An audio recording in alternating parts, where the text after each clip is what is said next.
Hello guys, so ayan yung tinatawag nating asula na natural food ng mga isda na ang sabi nga almost 60 to 70% no, ng kanilang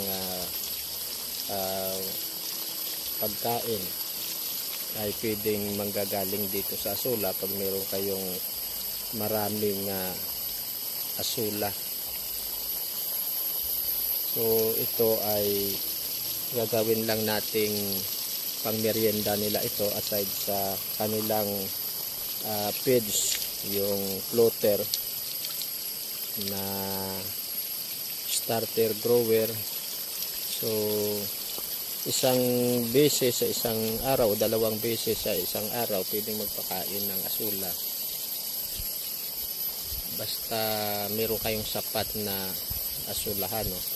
O gaya nito. So ayan, i-clearing pa yan para paramihin natin yung asula para aabot siya ng mga 500 square meter para makakasapat na siya sa 1/4 no, 1/4 hektarya no, na papakain. So kukuha tayo guys ng sample.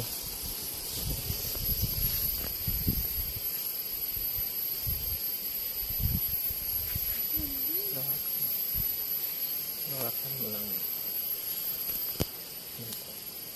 Hawakan yung sample.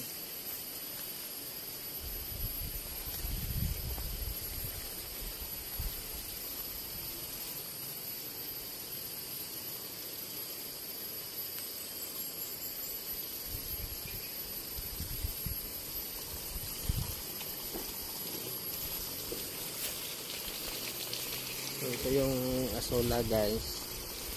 Ayan.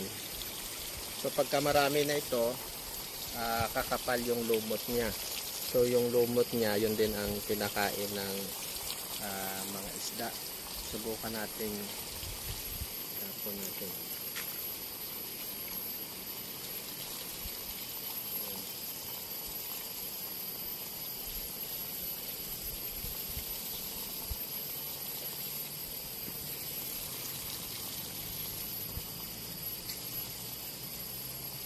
Ayan, pinakain na nila. Okay na niya guys, yung mga maliliit na isda.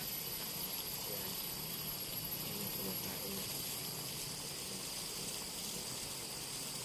So, ayan.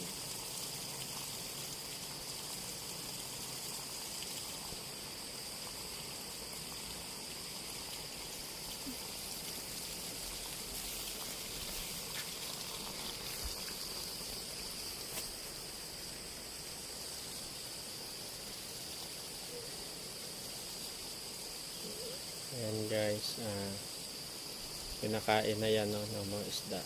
Kunti. Mga maliliit na isda. Marami ng maliliit na isda.